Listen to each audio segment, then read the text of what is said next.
श्री स्वामी समर्थ. गजानन महाराज कोण होते? गजानन महाराजांचे प्रगटीकरण. वराळ्यातील शेगाव हे गाव प्रसिद्ध झाले ते श्री संत गजानन महाराजांचे पुनीत वास्तव्यामुळे.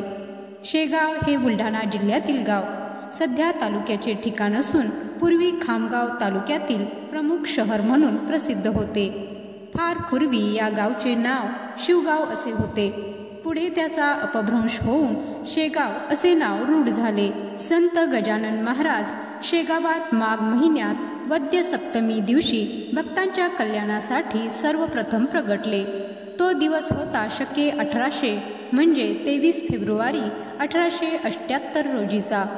श्री देवीदास पातुरकर यांच्या घराबाहेर टाकलेल्या उष्ट्या पत्रावळीतील अन्नाचे कण वेचून खात असताना व गाई गुरांना पिण्यास ठेवलेल्या ठिकाणचे पाणी पिताना ते बंकटलाल अग्रवाल यांना सर्वप्रथम दृष्टीस पडले.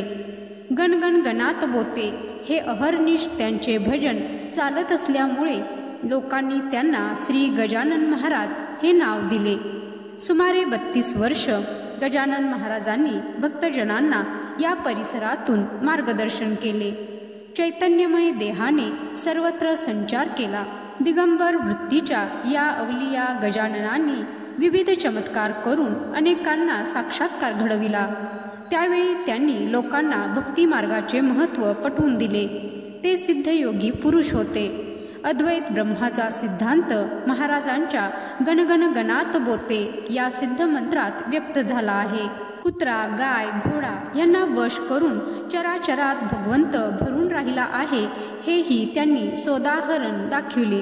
भक्तास प्रत्यक्ष पांडुरंगाचे दर्शन त्यांनी घडविले.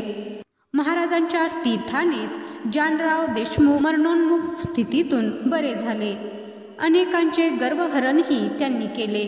श्री गजानन महाराज हे दिगंबर वृत्तीतील सिद्ध कोटीला पोहोचलेले महान संत होते. मिळेल ते खावे, कोठेही पडून राहावे, कोठेही मुक्त संचार करावा. महाराजांच्या या अशा अवलिया स्वभावामुळेच सर्व भक्त बुचकळ्यात पडायचे. शेगावीचा योगी राणा. संत गजानन महाराज यांचा कार्यकाळ 1878 ते 1910 हा आहे. श्री देवीदास पातुरकर यांच्या घराबाहेर टाकलेल्या उष्ट्या पत्रावळीतील अन्नाचे कण वेचून खात असताना व गाई गुरांना पिण्यास ठेवलेल्या ठिकाणचे पाणी पिताना ते बंकटलाल अग्रवाल यांना सर्वप्रथम दृष्टीस पडले. श्री गजानन महाराज हे अत्यंत परमोच्च स्थितीला पोहोचलेले असे ब्रह्मवेत्ते महान संत होते. ते परमहंस संन्यासी होते. त्यांची अवधूत अवस्था असल्यामुळे त्यांना दंड, भगवी वस्त्रे अथवा कोणत्याही अन्य लक्षणांची आवश्यकता नव्हती.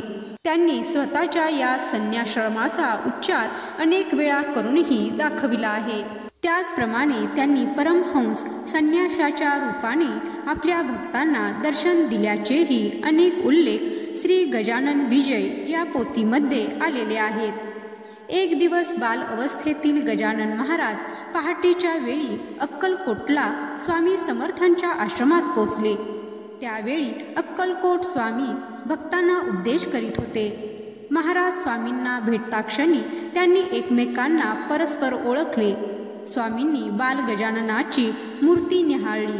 सिद्ध पुरुष होण्याचा आशीर्वाद दिला. त्या दिवसापासून बाल गजानन स्वामींच्या आश्रमी राहू लागले. दिगंबर अवस्थेतील बाल गजाननाची मूर्ती आणि त्यांची तेजस्वी मुद्रा बघून दर्शनार्थी भक्त स्वामींबरोबर बाल गजाननाच्या पाया पडत. अशा प्रकारे स्वामींनी बाल गजाननास आपल्याजवळ ठेवून त्यांना आध्यात्मिक ज्ञानाचे धडे दिले. नंतर स्वामींनी बाल गजाननास नाशिकला देव मामलेदाराकडे जावे असे सांगितले व त्यानंतर तू अक्कोटला नरसिंह महाराजांकडे आणि तेथून शेगावला जाऊन भक्तांचा उद्धार करावा व तेथेच देह सोडावा असे सांगितले. त्यानंतर ते नाशिकला देव मामलेदाराच्या दर्शनाकरिता गेले. दोन्ही संतांची भेट झाली. त्यांनी बाल गजाननास आपल्याकडे ठेवून घेतले.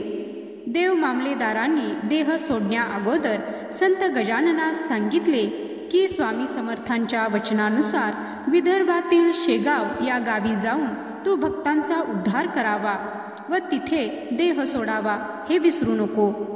त्यानंतर ते कावनाई गावातील सुप्रसिद्ध कपिलधारा तीर्थावर आले व 12 वर्ष तपश्चर्या केली. त्यावेळी त्यांना रघुनाथ दास या महंतांनी योगसिद्धी दिली.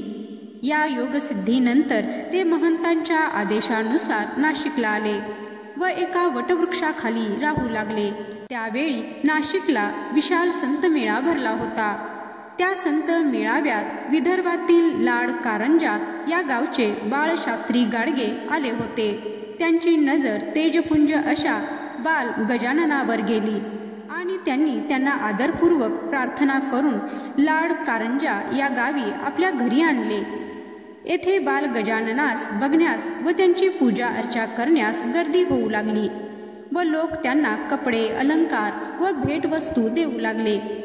बाल गजानन या उपाधीला कंटाळून कपडे अलंकार सर्व तिथेच टाकून बाळशास्त्री गाडगे यांच्या घरून बग्गी जावरा या गावी मणिराम बाबांजवळ आले व 4-5 दिवस तेथे राहिले. गजानन महाराज मणिराम बाबांकडे आल्याची आठवण म्हणून मणिराम बाबांनी तिथे गणपतीच्या मूर्तीची स्थापना केली. या दिवसात गजानन महाराज आणि मणिराम बाबांची आध्यात्मिक चर्चा झाल्याचा उल्लेख आहे. या चर्चावेळी मणिराम बाबांनी संत गजाननास अक्कोटला नरसिंह महाराजांकडे जाण्याची आठवण करून दिली. त्याप्रमाणे संत गजानन महाराज अक्कोटला नरसिंह महाराजांकडे आले व त्यांना भेटले. दोघांनीही अंतर्ज्ञानाने परस्परांना ओळखले. गजानन महाराज नरसिंह महाराजांना म्हणाले की मी आजपर्यंत अक्कलकोट स्वामी समर्थांजवळ होतो. त्यांच्या आज्ञेवरून आपल्याकडे आलो आहे. भेट झाल्यावर नरसिंह महाराजांनी आपण समाधी घेणार असल्याचे गजाननास सांगितले.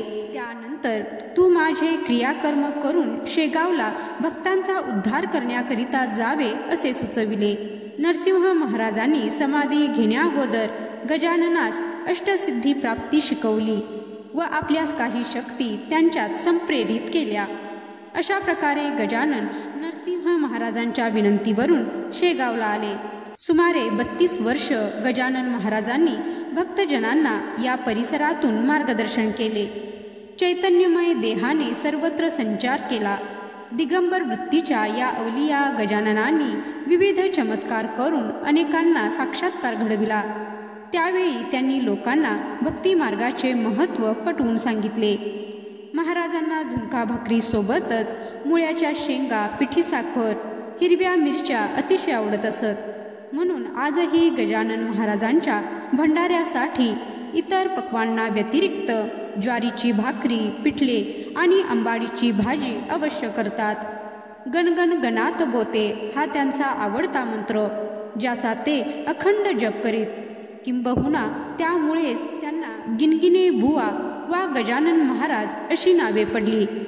दिनांक 8 सप्टेंबर 1910 रोजी श्री गजानन महाराज शेगावी समाधीस्थ झाले.